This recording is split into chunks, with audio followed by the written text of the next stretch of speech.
All right, let's talk NFL wildcard, dude. I wouldn't say there was any crazy upsets, but there were two minor upsets. Seahawks, 49ers. 49ers looked really good. To me, there is no way that the Niners can put up 41 points or even close to that on the Cowboys. I think Niners-Cowboys will be a very good game.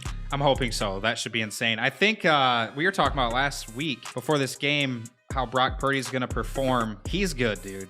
He is good, and he played really well, but I mean, Cowboys to me are one of the best defenses in the league. I think this coming week, divisional round will be a very big game for him and see where he actually stands going against teams with a good defense. This was a very high-scoring wild card. Like, the whole week of wild card was crazy high-scoring. So you got 65, 64 total points here.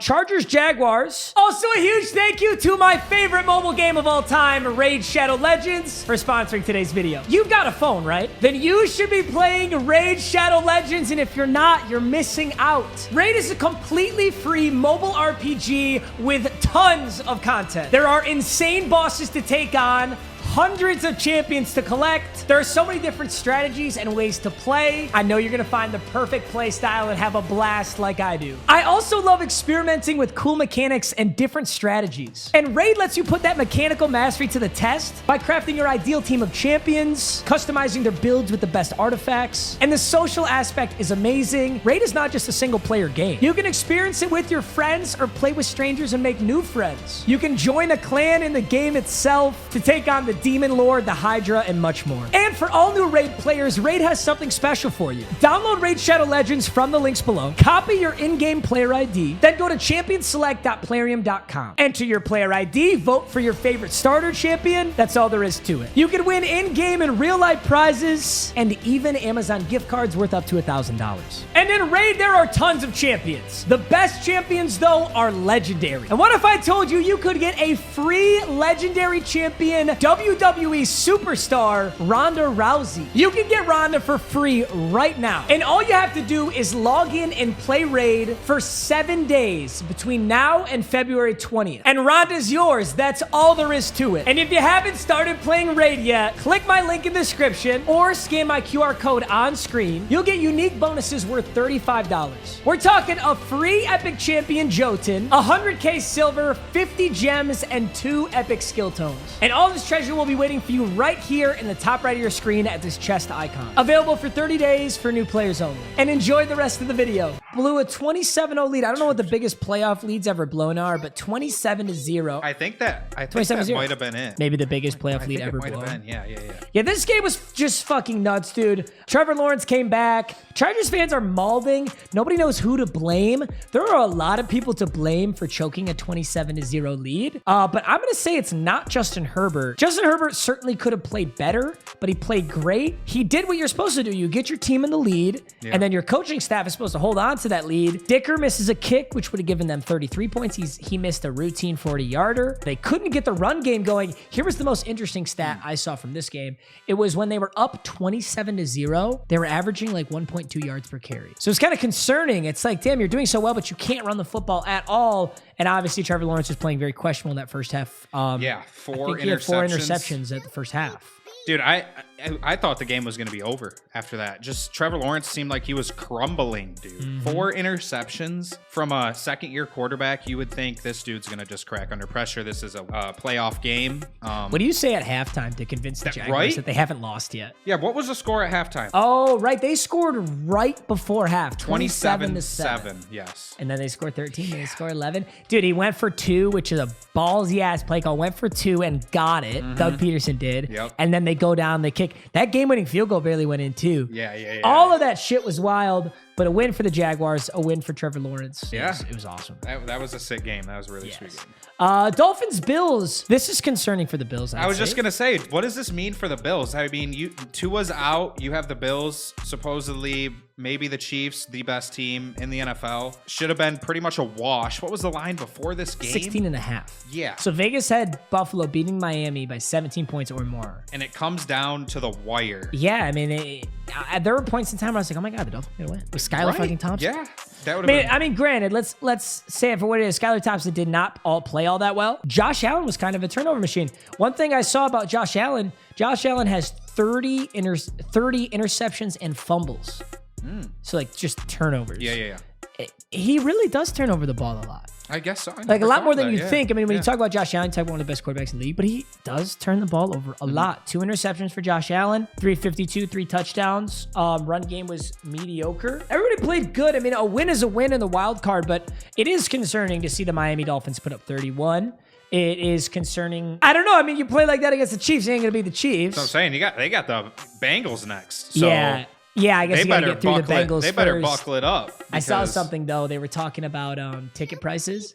And if the Bills end up playing the Chiefs, like if they get through that and they play that, ticket prices are almost quadruple if it was, say, Chiefs-Bengals, right? So a lot of people think that the NFL, if it's rigged, if you believe the NFL's rigged, you bet your ass that the AFC Championship is Kansas City Chiefs versus the Buffalo Bills because they're going to be charging Super Bowl ticket prices for you to go to the AFC Championship. That's actually so if you believe in the rigging, that'll get it. But yeah, I mean, it's a concerning game for the Bills. You got to get through the Bengals. But let's also talk about Bengals. The Bengals didn't look very good either. Yeah. Bengals Ravens. So obviously a whole lot of stuff came out about this.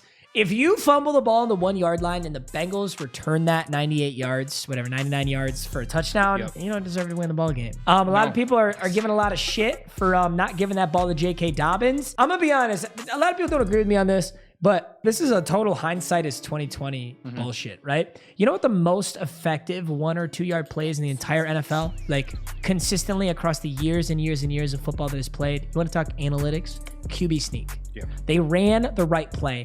I get it. I get it. J.K. Dobbins is averaging 5 yards a carry. J.K. Dobbins this, J.K. Dobbins that. And maybe you're right, but they made the correct play call. QB sneak is the highest percentage 1 yard play in all of football. You call QB sneak there every single time. Right. You say you hand it off to J.K. Dobbins and they lose 4 yards. Then you're going to be like, why didn't they QB sneak it? Right. Like if J.K. Dobbins gets in, he fumbles, you guys just say the same thing. So hindsight is 2020. The only thing is, I mean, really my biggest takeaway from this game is that the Bengals struggling here. It's kind of good that the Bengals and the Bills are playing. They both had a very rocky wild card. Bengals at the start of this game were -9.5, something like that. It might have been even more, might have been -11.5. They struggled. I mean, Ravens have an incredible defense, and I think the Ravens put up a great fight. Just made a mistake there, and the Bengals get through it. But no, not a great game for anybody on the Bengals. Jamar Chase had a nice touchdown.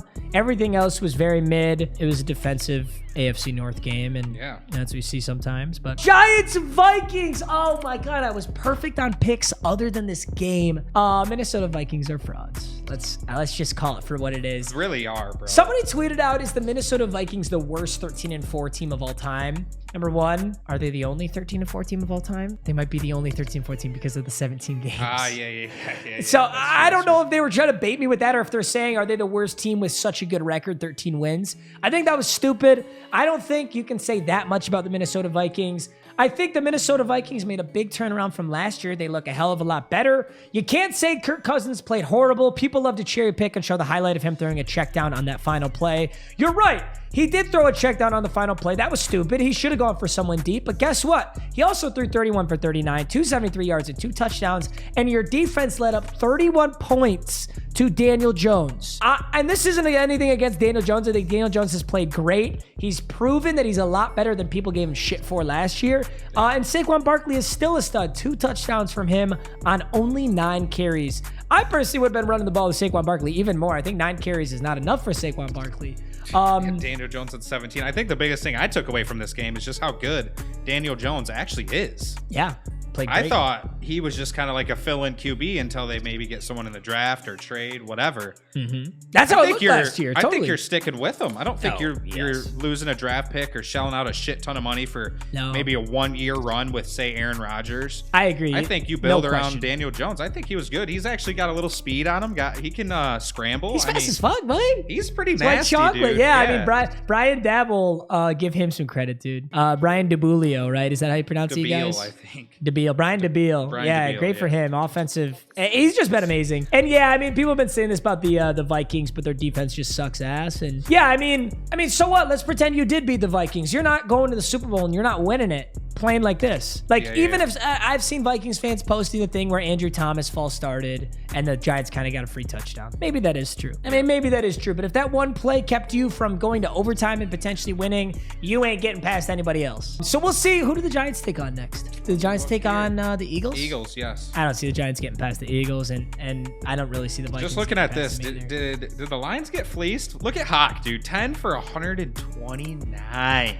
Hawkinson is amazing. Bro, he's so good. What did we get him? We got a second round. What did we pick get him? for him. Second round? Well, we got fleeced from the start because we spent a first round 9th pick on him, and then we traded him for a second round That's what pick. it is. Yes. So it was like, it was just our own fault. We basically like, okay, our first round pick was wasted. Let's get something out of it. Right. I don't know. I really don't know. I would thinking- like to have kept him, but I think the Lions are selling out for the rebuild. We've got draft picks, and we ended the season 9-8. I like our future better than I like the Minnesota Vikings future. True. I'm cool with it. True. I really am. Cowboys, Buccaneers. Tom Brady's last game? Possibly, yeah. I have a few little articles here. We'll talk about Tom Brady and seeing what he might be doing next. But I think I must say, and I always have hate for the Cowboys, bro. Dak Prescott looked so good. If they continue to play like they played against the Buccaneers, I got 'em they beating the have Niners, a bro. very strong shot of going to the bowl. I got them beating the Niners, bro. You They do. beat You the really Niners. do. They beat the Eagles. They go to the bowl. I hate to say it because the Cowboys fans are just, their heads are like this right now. Yeah, Cowboys fans are fuckers, dude. So No question. I don't know. I hope, just keep it together, Cowboys. Don't get too full of yourselves. Cause My bracket has the boys to the bowl, baby. it does, bro. It does. Dak Well, Prescott. let's take some things away from this. So 305 yards, 4 touchdowns. Yeah, but here's my only but with this. Yep. Buccaneers look like shit. Yeah. Let's not forget that the Buccaneers had a losing record coming into this. Let's not forget that Buccaneers offensive coordinator is a fucking bozo. This guy should have been fired. What's his name? Todd Bowles kept him. I don't think Todd Bowles is the offensive coordinator. I think Todd Bowles is the head coach. Dude, I don't know who he is, but he fucking sucks. He's just so trash. 66 passing attempts for Tom Brady. It's got to be damn near a record. I mean, my point being is, yes, I don't want to say the Cowboys are gods because I think the Buccaneers are bad, but I don't think Brock Purdy could possibly imagine putting up 41 points on the Dallas Cowboys. Dude, it ain't gonna happen. Exactly. Yeah, It ain't I don't gonna think happen. that's gonna happen. Here's my score prediction. I think the Cowboys win. I think the Niners Cowboys is like a 24-20, a 27-23 game. You're not seeing a 30 banger from either team. Yeah. You're definitely not seeing a 40 banger from either team. Right. That's my opinion on it. Okay. Skyler isn't to blame. Receivers dropped like 8 catches and McDaniels wasn't getting the call in on time, Christian. Yeah, I wouldn't say Skyler was to blame either. I just think, I don't know, overall, I think the Bills underperformed and the Dolphins would have needed their absolute best game with a young 7th round quarterback to win that game. Nobody's blaming the Dolphins or Skyler Thompson, bro. Yeah. Like, you just played what was supposed to be one of the best teams in the NFL and you almost beat them in the wild card with your, a 9-8 record. Like, it would have been impressive if you pulled it off anyway. Yeah. But that's it for the wild card. So moving on is the Niners, the Jags, the Bills, the Giants, the Bengals, and the Cowboys. Cowboys will play the Niners. Bills will play the Bengals. Giants play the Eagles. And Jaguars play the Chiefs.